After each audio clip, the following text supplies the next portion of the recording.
Fala, criativos! Tudo bem com vocês? Meu nome é Lucas Alexandre e eu vim aqui nesse primeiro programa do Criatividade à Venda.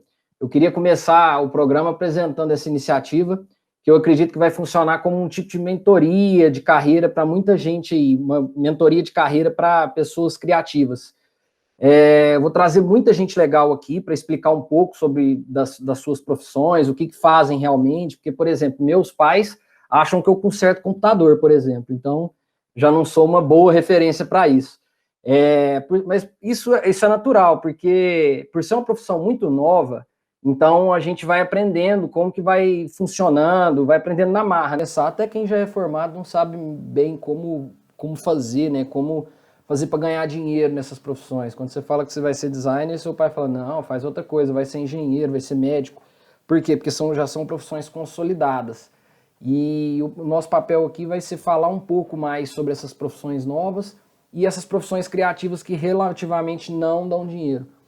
E além disso, falar um pouco das mudanças que elas sofrem, né? Ano a ano as profissões têm que se reinventar aí para continuar no mercado.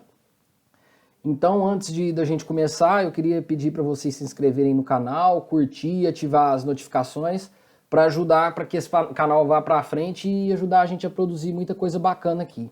Eu queria chamar agora para conversar o Thiago Pimentel. O cara é publicitário, agente cultural, formado em comunicação social com habilitação em publicidade e propaganda pela Unitri e especializado em arte e cultura pela faculdade do Senac MG.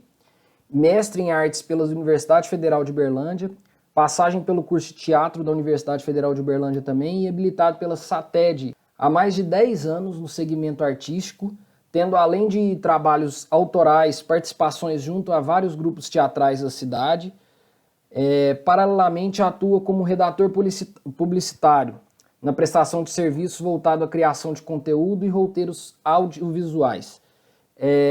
Desde 2010 está à frente da Traquitana Soluções Criativas, onde desenvolve trabalhos voltados ao teatro aplicado ao segmento corporativo, realizando espetáculos, palestras, convenções, treinamentos de diferentes segmentos em todo o Brasil.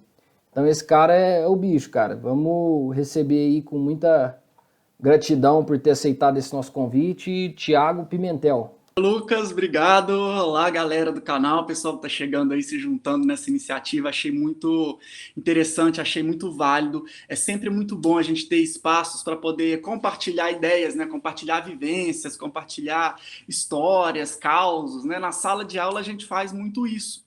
Mas acaba que no dia a dia, e principalmente agora, né, nesse contexto que a gente está vivendo, essa troca de ideias acaba que fica um pouco perdida pela própria correria que faz parte da profissão. Então, assim, parabéns primeiramente aí pela iniciativa, acho que é um projeto bem interessante, pode somar muito, né? Não só para os novos talentos, mas para quem também já está velho de guerra aí nesse mercado nosso, acho que é uma iniciativa louvável, tá de parabéns aí. Total, sim. Cara, eu queria de novo agradecer, né, pela participação, e saber um pouco sobre suas áreas de atuação. Você está envolvido com criatividade desde sempre, né, cara? Então, só que em áreas totalmente diferentes, teatro, publicidade, comunicação visual. Então, eu queria saber um pouco como que foi, isso foi planejado ou foi uma coisa foi puxando a outra? É muito engraçado, né? Porque quem geralmente lida com isso, quem lida com arte, seja lidar com a arte na forma da publicidade ou da arte na sua forma, né? Artística mesmo, digamos assim. Quem mexe com isso parece que sempre mexeu com isso, parece que sempre teve vontade de fazer isso e não se viu fazendo outra coisa. Tipo, eu seria dentista? Não, eu não me vejo com 5 anos falando, eu quero ser astronauta, jogador de futebol, nada. Eu sempre quis mexer com isso. Então, assim, às vezes eu penso, a consciência que eu tenho minha na infância sempre foi direcionada para esse tipo de coisa. Então, era assim, muitas vezes eu não sabia, né? Estamos falando aí, Coromandel, anos 90, o que é publicidade, né? não tinha essa ideia dessa profissão na cabeça daquela criança que estava lá, mas eu sabia que alguma coisa que lidasse com pensar, que lidasse com ideias, que lidasse com relacionar com pessoas, com criar alguma coisa, né? O mais perto que eu tinha ali era um jornalismo, né? Que você vê na TV tudo aquilo acontecendo, o trabalho próprio artístico, né? De atores, e então acaba que isso ficou uma grande referência, uma grande vontade, um grande norte. E aí vem aquela coisa, né? Escolhas. Tá, e agora? Para onde eu vou? O que eu faço? Eu vou para um lado artístico, eu vou para publicidade. Escolher um lado artístico acabou que pesou um pouco para mim pela instabilidade, né, que a carreira oferece. Né? Estamos falando aí de tentar uma carreira artística no interior de Minas. Né? Depois eu quero até voltar e falar sobre isso, sobre possibilidades que depois eu descobri. Né? Mas parece para um cara ali de 18 anos, pensa, meu Deus, o que eu vou fazer se eu escolher isso? Né? Porque aí, o pessoal fala que não dá dinheiro, né? Nossos pais falam que não dá dinheiro e pronto. A gente tem que caçar outra coisa. A gente entra em dois nortes aí, né? Fazer o que gosto e correr o risco de não ganhar dinheiro, ou fazer o que eu não gosto e correr o risco de ficar pior ainda, né? Porque você vai ganhar um problema emocional, um problema psicológico ali que pode desandar pior ainda. Né? Mas aí eu descobri essa possibilidade da comunicação social, que também sempre foi uma coisa que me encantou muito. Né? Na escola eu sempre fui daqueles, eu queria participar de tal coisa, eu era um enjoado, que se eu não participasse eu achava ruim. Eu quero fazer o jornal da escola, eu quero fazer isso, eu quero fazer o cartaz, eu quero estar no 7 de setembro, eu quero fazer tal coisa, então eu tô tudo. Então, assim, não tinha escapatória. E aí eu descobri, né, o curso de comunicação social, publicidade e propaganda, que sempre foi uma coisa que eu...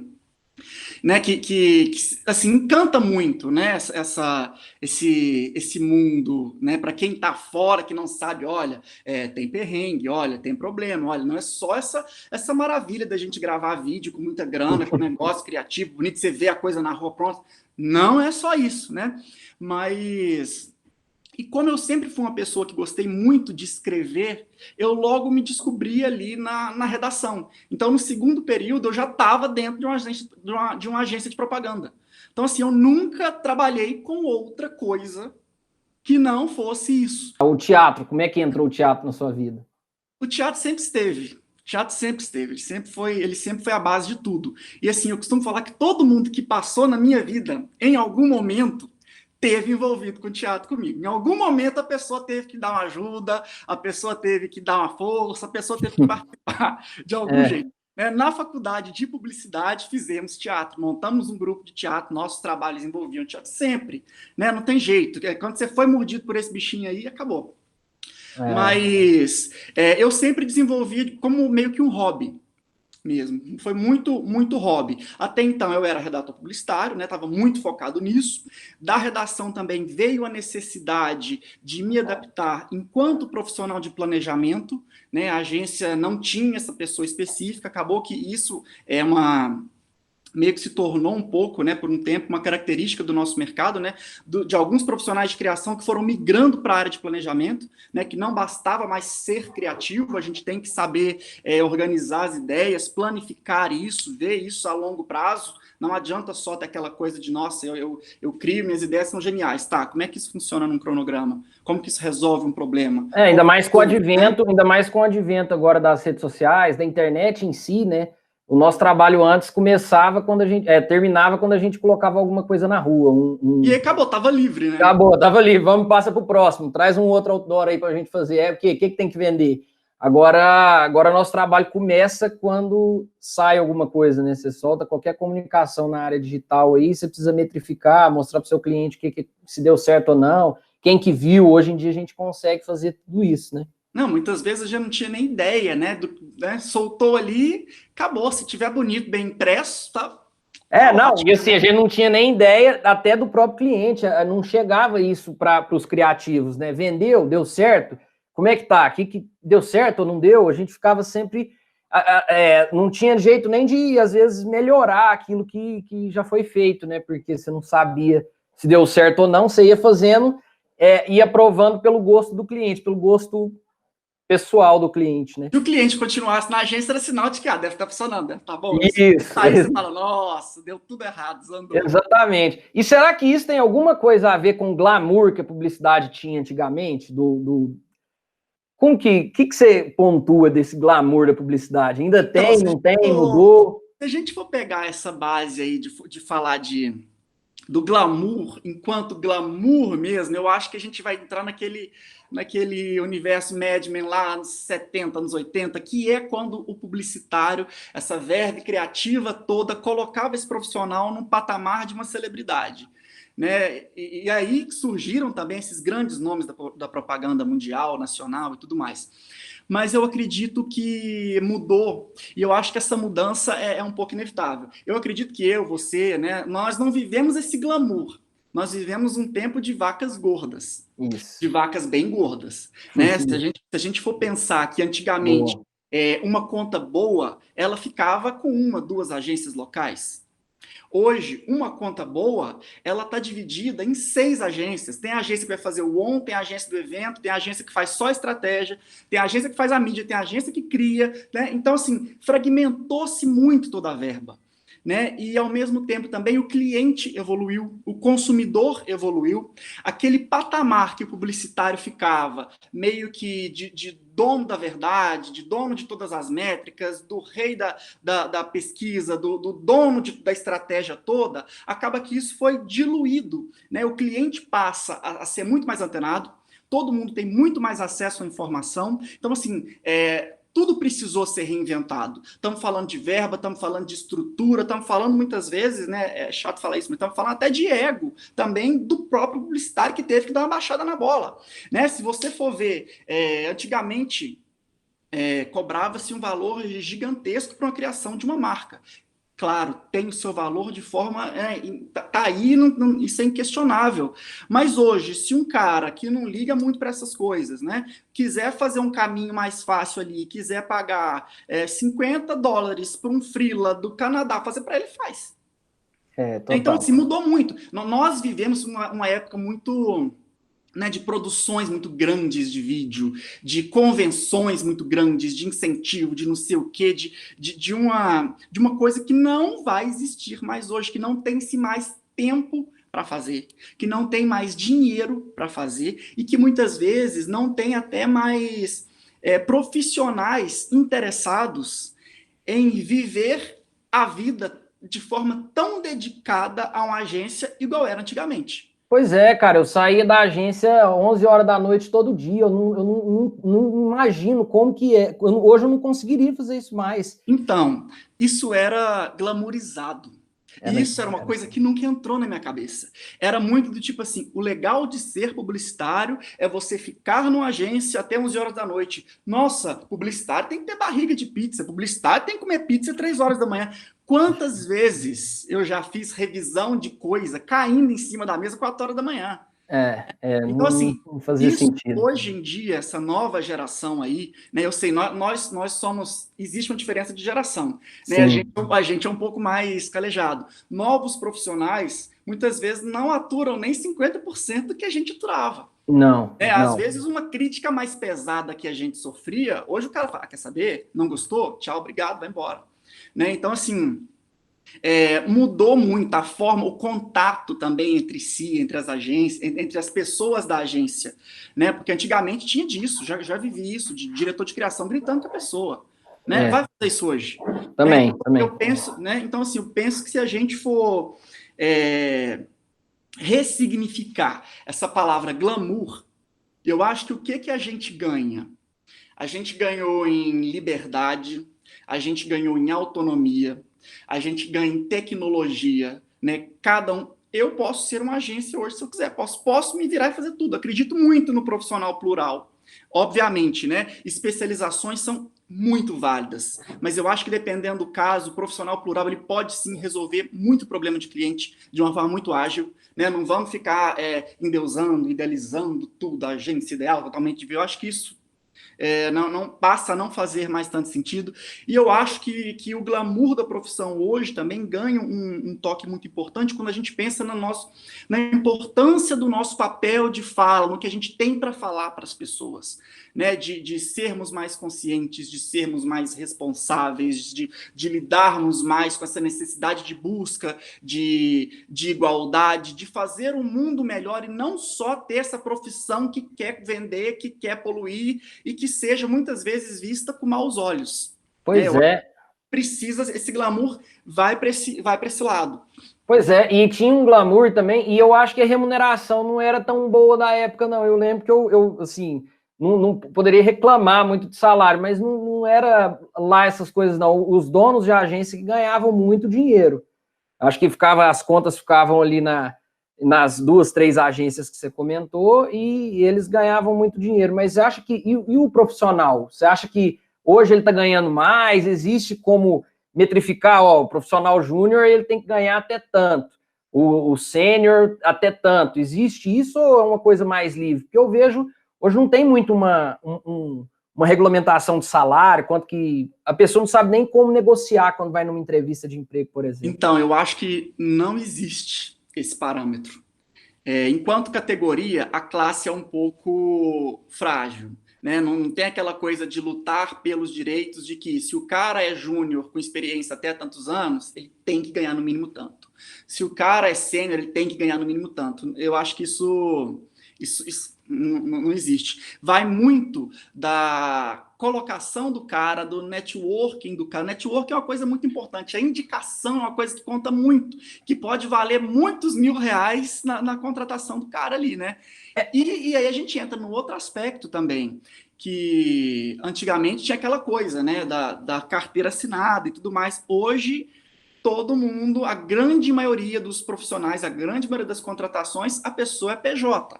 Perdem-se todos os direitos. O cara se vira se ele arrumar uma doença ali, um negócio, tá pois ferrado. É.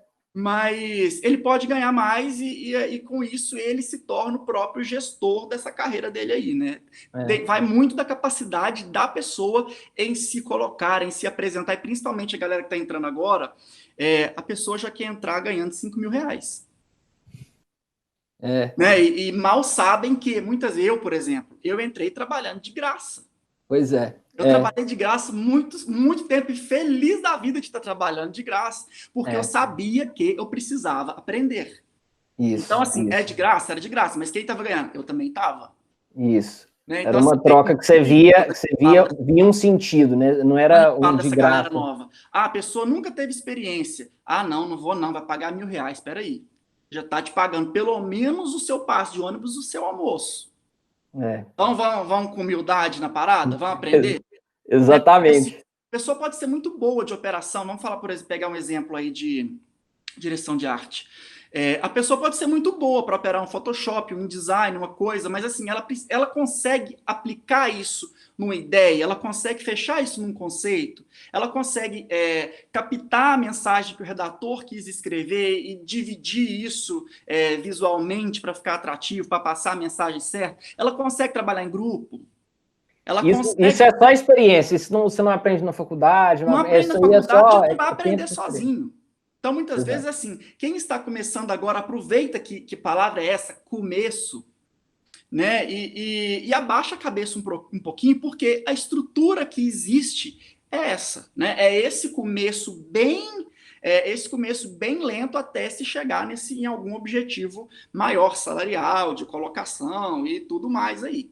Ou até finalmente você falar assim, não quero mais isso, quero fazer minhas próprias coisas, quero ser freela, não quero mexer mais com isso e vai embora ser feliz, né? Pois é, e eu acho que essa multicarreira, a gente chegou até a comentar, você chegou até a comentar um pouquinho de às vezes a gente fazer tudo um pouco.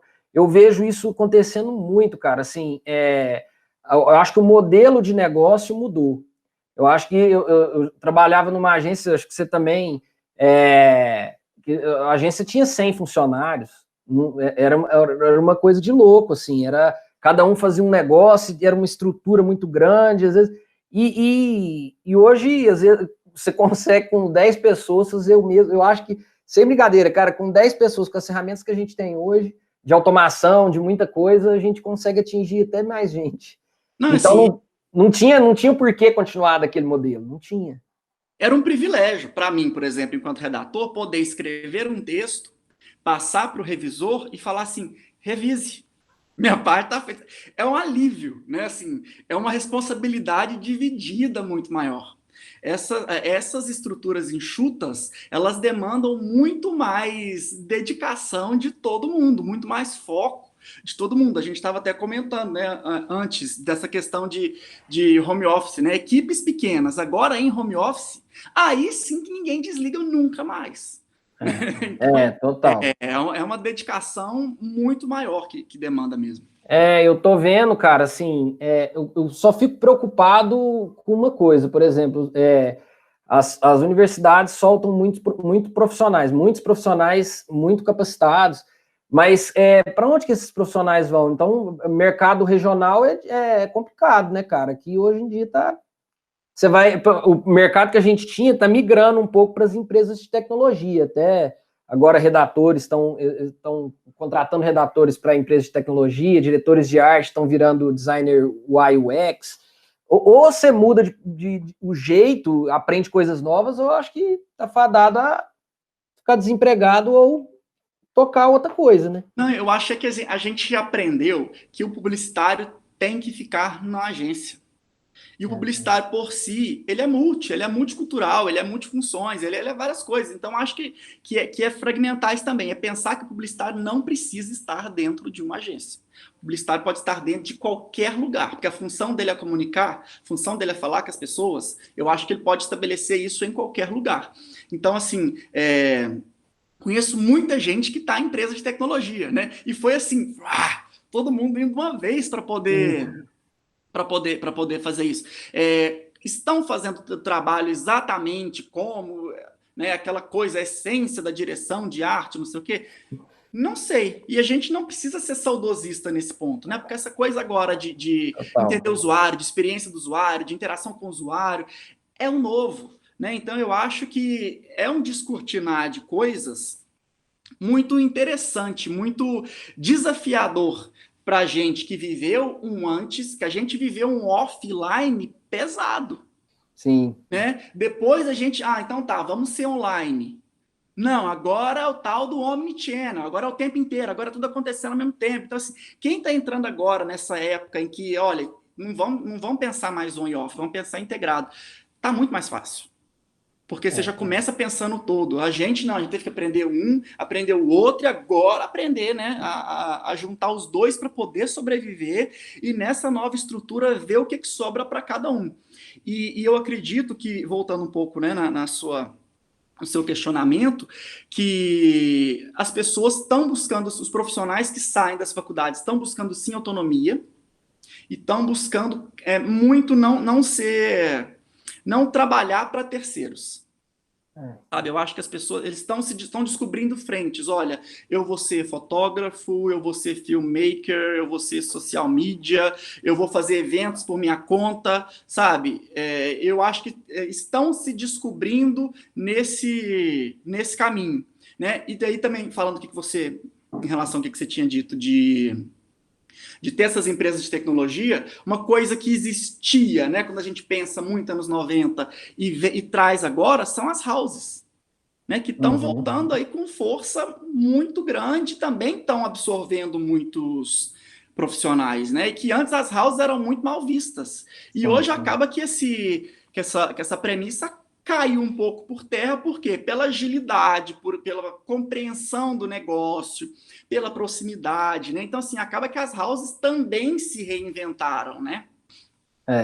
Não, total, concordo. Inclusive, eu trabalho numa, é genial, assim, eu acho que agora participar da estratégia é de suma importância. Não adianta fazer layoutzinho bonito que você precisa saber para quem que você está fazendo, acho que está tudo interligado isso aí.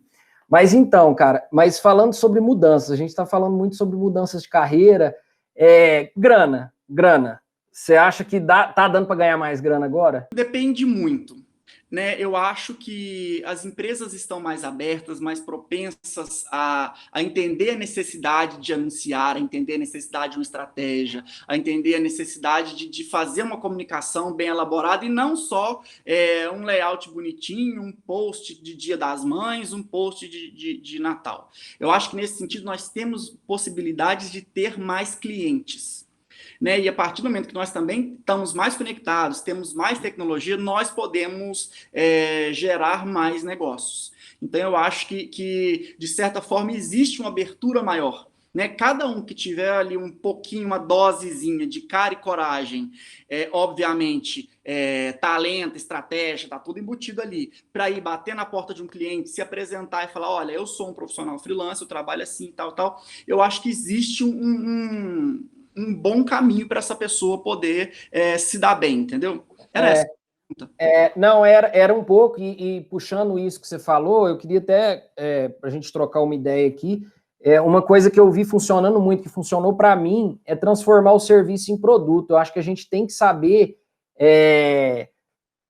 vender algo, porque a partir do momento que você vende serviço, eu sou diretor de arte, eu sou designer, mas quanto que é uma marca? Quanto custa uma marca sua? Então, você precisa ter essa ideia, ou você faz uma precificação por hora, que tem várias metodologias para você fazer isso, e vende um produto, ou senão você fica à mercê, sabe? Eu acho que se a gente não transformar o que a gente vende em produto, coisa palpável, que a pessoa... Porque, assim, até para o diretor de arte ainda é até mais fácil, porque se fala assim, não, te vender um folder custa tanto.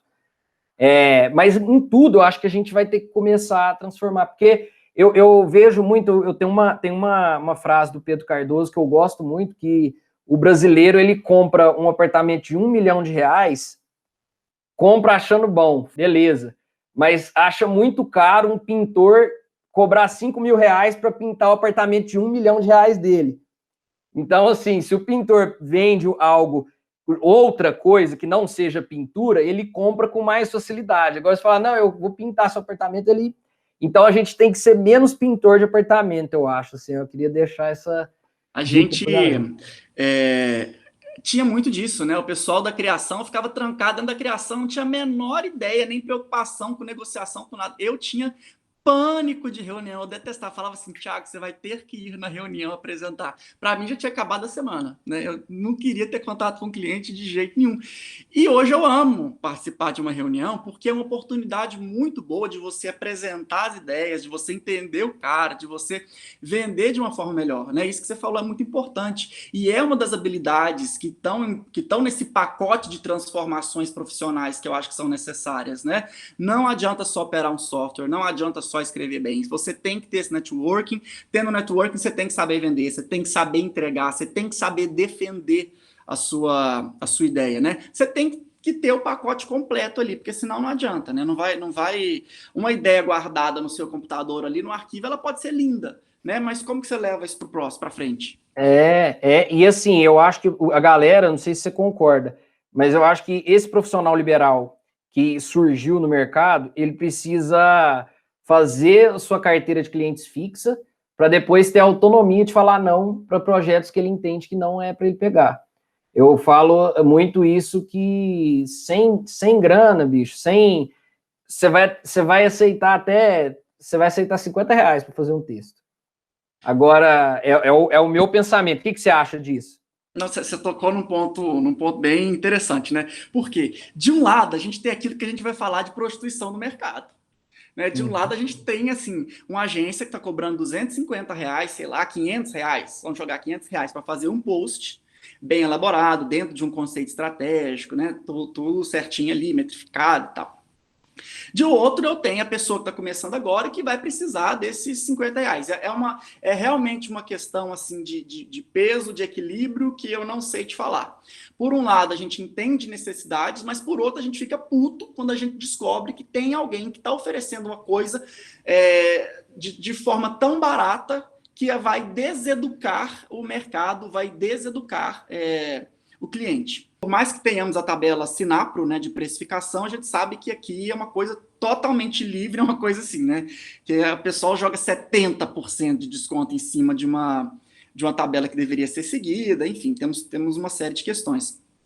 Mas falando, né, sobre isso de aceitar ou não um trabalho, eu acho importante que a pessoa que está começando, ela esteja aberta a fazer de tudo mesmo, né? Eu converso, por exemplo, às vezes com a pessoa que quer trabalhar com redação e que ela já quer fazer um roteiro elaborado, não sei o quê. Eu falo, não, peraí, você vai ter que fazer um folder, vai ter que fazer um flyer, você vai ter que fazer um post, né? Você vai ter que fazer coisas chatas, coisas ruins, difíceis, né, até chegar numa coisa legal, né? Eu falo muito com os meus alunos disso. Eu já fiz cartilha de tipo história em quadrinhos para ensinar o povo a tirar o couro de cabra.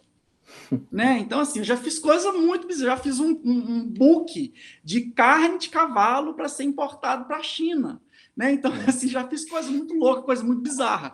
Mas, assim, depois de tudo, hoje, né, como eu não estou mais dentro de uma agência específica, como eu presto serviços para os meus parceiros, e isso tem o quê? Tem muito tempo, não vou falar o tempo para não parecer, ô, velho, né? Mas hoje eu me dou ao direito, me dou ao luxo de não fazer coisas que eu não gosto.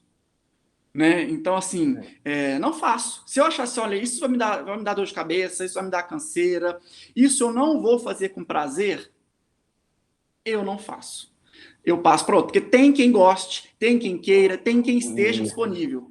Você tocou num assunto que eu penso muito, cara. Tem mercado para todo mundo, eu falo para todo mundo isso. Existe mercado para todo mundo. Tem o cliente ruim e o cliente bom também. Tem o cara que tem o cara que tem R$200 para fazer a marca dele. E ele tá procurando um cara que aceita os R$200 para fazer a marca dele. E ele só vai ter R$200 mesmo. Isso. E esse cara, ele não quer um book de marca. Ele quer um desenho, cara. Ele quer a demanda dele, o escopo dele é diferente. Então, assim, por isso que eu falo para todo mundo fazer um cálculo da sua hora trabalhada para ver se vale a pena, porque senão é melhor assistir Netflix, fazer outra coisa, sair com a sua namorada, fazer outra coisa. A gente não tem que ficar elitizando toda a criação, colocando toda a criação num grande patamar, né? Temos sim que pensar na estratégia para tudo, mas e esse cara de R$200, ele vai ficar desamparado? Né? Vai ele mesmo fazer no pente ali? Não, vai ter quem possa atendê-lo e que quem vai se dispor a isso possa fazer isso de forma ética, de forma honesta, de forma criativa, de forma planejada, entendendo também as consequências que isso pode ter a longo prazo para o próprio profissional e também para o mercado, né? Pois é, assim, eu não sei, lá quando você estava na Unitri, ainda tinha incubadora lá, uma agência interna deles, uma agência da Unitri que fazia coisas para fora, não tinha uma parada dessa? Tinha, era bem bacana, né? Era até o Mosca e o Leandro que meio que coordenavam isso, se não me engano, e era muito legal que o pessoal já saía de lá com um portfólio bacana, com um portfólio real. Né? Hoje em dia, muitas vezes a gente volta àquela coisa, olha, cria peça fantasma, pega você quer entrar na agência tal, dá uma olhada nos clientes deles, pega um post, um anúncio, um outdoor, alguma coisa que eles fizeram, recria, né? Estuda em cima, monta o seu portfólio a partir dessas possibilidades, né, com clientes reais, mas peças fictícias, para o pessoal poder ver o trabalho, você ter um ponto de partida para mostrar, olha, eu sei fazer isso. Né? Eu acho que é importante mostrar o que se sabe para poder se vender no primeiro momento, né? E aí, falando de mudanças de novo, como é que você está fazendo na pandemia, cara? Sua renda baixou, diminuiu os trabalhos, como é que tá aí? Tá precisando de trabalho? Então, faz um seu jabá. Né? Então, quando a gente fala assim, e agora eu sou um profissional autônomo, parece muito fácil falar isso, né? Parece muito bonito, mas é uma relação sem fim, né? Aquela coisa, né? Tem dia que você começa e não tem como parar mesmo, porque depende só de você. Se você atrasar uma entrega de um job, né? A cara dura que vai falar para o cliente que atrasou foi você, não tem ninguém para fazer isso no seu lugar. Mas voltando um pouquinho no começo da conversa, né? Antigamente eu tinha o teatro como hobby. Quando eu me vi, olha, eu não preciso mais ficar o dia inteiro dentro de uma agência, eu passo a trazer o teatro também enquanto profissão. Foi quando eu criei, né, a Companhia Tractana, que ela nasceu para a gente fazer teatro artístico mesmo, veio de um grupo de amigos e tudo mais, mas foi quando eu entendi que eu fiz comunicação social. Né? Eu posso pegar o teatro e usar ele como ferramenta de endomarketing. Né? Então, assim, nós nos especializamos em usar o teatro para levar soluções criativas para empresas. Então, a gente faz peça de teatro, palestra, treinamento, game, dinâmica, tudo isso. Então, assim, eu uso ferramenta da publicidade, pego isso, jogo isso dentro desse universo artístico, dentro desse universo criativo Você criou um produto novo, você criou um produto novo. E fui levando essas duas coisas. Então, assim, se eu penso em mim hoje, eu tenho o Thiago redator, o Thiago planejamento e o Thiago artista, o Thiago produtor cultural, né? Então, são duas frentes. E até quando eu estava no começo do projeto, do processo de mestrado, né, até conversei com o meu orientador, falei, nossa, Luiz, meu currículo é uma bagunça. Por quê? Eu fiz comunicação social, depois eu fui nas artes visuais, depois eu voltei no teatro. O que é isso, né? E professor. Então, e foi uma coisa que eu falo, hoje eu falo com os meus alunos, que ele me deu clareza disso, de falar assim, Thiago, não é uma bagunça, porque você é isso. Você faz isso. É o que você faz. O seu jeito de lidar é esse, a sua descoberta profissional é essa. Você não precisa ser uma coisa, você pode ser tudo. Então, quando a gente pode ser tudo, quando você vê essas possibilidades abrangendo aí, você fica mais ligado. Obviamente, né? Se pelo teatro corporativo a gente lida muito com eventos, né? Hoje em dia temos eventos zero. Né? Temos evento online, estamos nos adequando para isso de novo. Então, assim, é um eterno aprender. Então, assim, estava até comentando com o pessoal do elenco, né? Um texto que antes a gente escrevia ele para o formato teatral, hoje dá o dobro de trabalho para escrever ele meio que para o formato de cinema, porque tudo passa a ser filmado.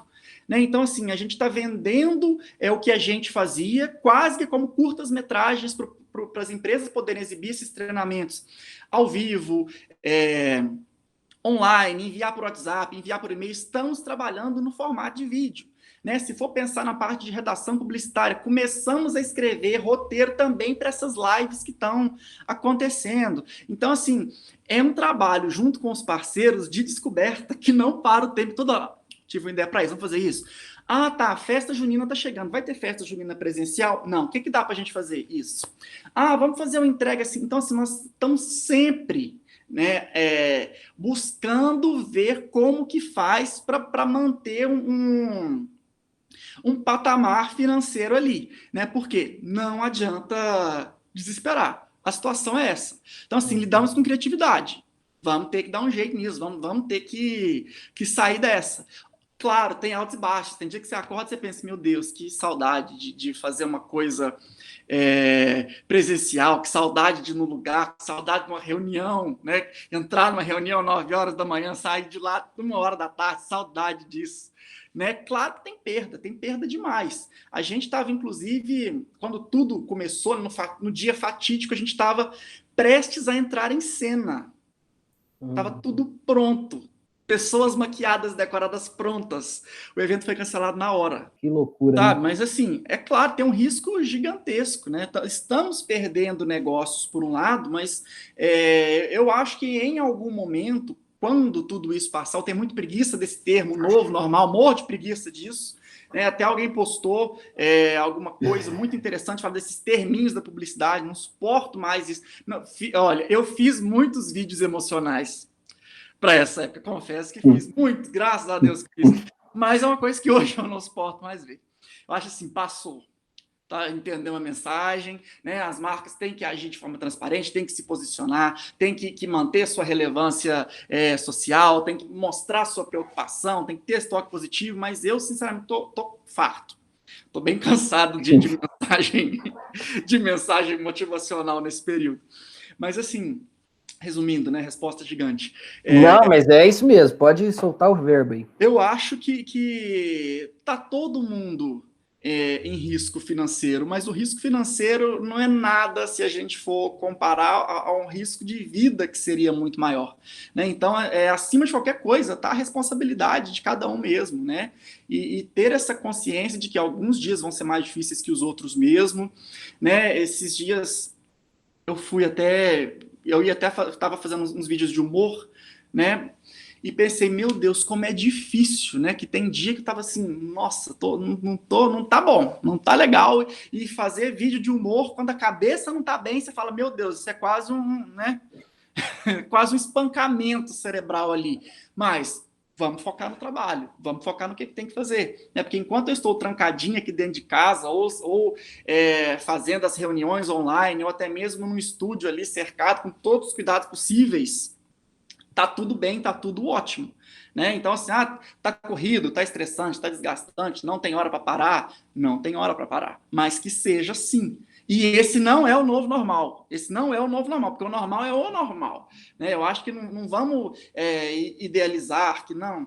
Vamos entender a mudança, vamos entender o propósito, mas não vamos ficar apegados nesses termos que estão indo passando. E assim, e eu acho que, cara, é muita loucura, porque parece que o pessoal tá meio louco mesmo. Eu acho que tá todo mundo em casa, e todo mundo em casa não, né? Tá quase todo mundo em casa, porque teve muita aglomeração aí nesse tempo aí, mas tá todo mundo meio revoltado com tudo, e assim, graças a Deus, parece que o pessoal abriu o olho para muita coisa, temas como racismo, como N coisas que a gente está vendo acontecer aí, e parece que a gente vivia como se isso fosse normal, né? É interessante esse ponto.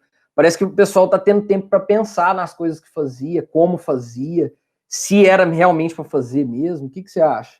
Eu acho que esse parar, é exatamente isso que você falou, esse parar deu um tempo de pensar, de racionalizar, e também de sentir emocionalmente muita coisa que muitas vezes na correria as pessoas não sentiam, não se preocupavam.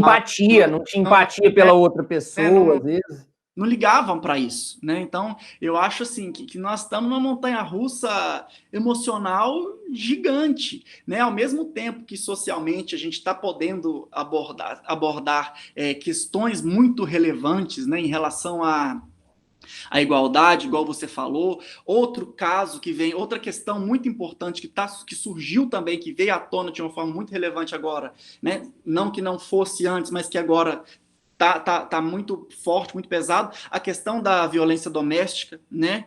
Das pessoas em casa juntas, essa questão familiar toda aí. Então, assim, temos muitas questões que surgem com essa nova realidade. Eu acho que as pessoas estão, por um lado, estão dispostas a ouvir, estão dispostas a falar, por outro, né, como humanos que somos, estamos nos dando o direito de despirocar um pouco, de preocupar um pouco, de entrar num parafuso de vez em quando, mas é aquela coisa, né? Voltar, focar no que é bom, focar no que interessa, focar na discussão positiva, focar em ideias que vão solucionar, né? Brigar com o outro na internet, discutir pontos de vista, não são, né? Discutir pontos de vista de forma agressiva, não vai resolver nada. Exato. Cara, agora a gente está caminhando mais para o final, a conversa está muito boa, a gente podia ficar aqui 3, 4 horas tranquilo, assunto não ia faltar. Mas eu queria que você deixasse um recado, assim, até você como professor, está aí no meio do dia a dia do professor-aluno, né? Você como professor, o que você diria que não pode faltar para um criativo? Desejo. Acho que não pode faltar nem para o criativo, nem para ninguém. Porque se te falta o desejo, você não tem o fogo para criar, você não tem a vontade de fazer. Né? Se você não tem a vontade de estar ali, se você não tem a vontade de dar o seu melhor, se você não tem a vontade de se desafiar, você está no lugar errado, você está fazendo a coisa errada, você está se maltratando. Muitas vezes isso acontece. Né? E aí nisso o desejo esvai. Eu acho que a gente tem que descobrir o que nos faz bem, a gente tem que descobrir o que nos motiva. Né? Logo que eu entendi, que eu dei uma reviravolta grande na minha vida, eu fui numa palestra e o palestrante perguntou quem aqui é feliz no seu emprego? E tipo, eu e mais alguns. levantaram as mãos. Eu pensei, gente, então me coloquei nesse lugar, finalmente, depois de passar tanta coisa, hoje eu me vejo como uma pessoa feliz, realizada, fazendo o que eu gosto, né, com todos os erros, com todos os acertos, com todos os problemas. Meu Deus, será que vai dar para pagar a conta no fim do mês? E aí, como é que vai ser? Né? Mas ter o desejo, para esse desejo poder conduzir a sua realização profissional. Gente emburrada, gente triste, gente que não agrega, né? A pessoa não vai ter, não vai conseguir de forma, parece papo de motivação, né? Mas é isso. Não, mas a pessoa não vai conseguir nunca ter um reconhecimento, e todo mundo quer ter um reconhecimento, todo mundo quer ser amado, todo mundo quer ser admirado. Não liga porque que as pessoas pensam, liga. De uma forma ou de outra, alguém liga, alguém se importa, né? Nós somos pessoas, nós queremos ser admirados, sim, por uma coisa ou por outra, né? E seria inviável você pensar em toda uma carreira profissional de alguém que deu 20%, 30%, 5% do que poderia ter dado, né? Então, seja pessoa da área de criação de qualquer outra área, faça com desejo, faça com vontade, ou então não faça, porque tem quem vai querer fazer bem feito, sabe? Tem quem vai querer fazer aquilo de uma forma genial. Se você não está conseguindo alcançar o seu genial, você está dando pouco. Está faltando desejo, está faltando vontade. Que isso, até de aprender, né? Que fechamento, top de linha. A gente aprende muito com essa troca, eu acho que foi muito legal, Thiago. Assim, só tenho a te agradecer, eu acho que vai ser o primeiro, esse episódio vai marcar a história do canal, que vamos fazer um TBT daqui um ano, trazendo outros assuntos, outras coisas legais que a gente vai poder abordar. Mas foi muito bom. A gente estava falando de mudanças de carreira. Cara, olha isso aqui que a gente está fazendo. Isso aqui é um experimento, um protótipo que a gente está correndo atrás para fazer algo diferente, valorizar o mercado da gente. E assim, foi único. Você abrilhantou aqui esse primeiro episódio do Criatividade à Venda, viu, Thiago? Não, fico feliz, espero que o pessoal goste, agradeço de novo aí pelo convite, parabenizo pela iniciativa, né? Não é fácil ser gerador de conteúdo, eu sei que quando a gente desligar aqui eu vou assistir minha Netflix tranquilo, você vai editar esse vídeo gigantesco, né? E editar é uma coisa que dá trabalho, né? Então, assim, que eu espero muito que esse trabalho seja reconhecido, que a galera vá aos poucos chegando para cá no canal, se aconchegando no canal e aproveitando tudo de bom que você está disposto a proporcionar. E parabéns pela iniciativa. Massa demais, cara. Brigadão. Aquele abraço, galera. Abraço.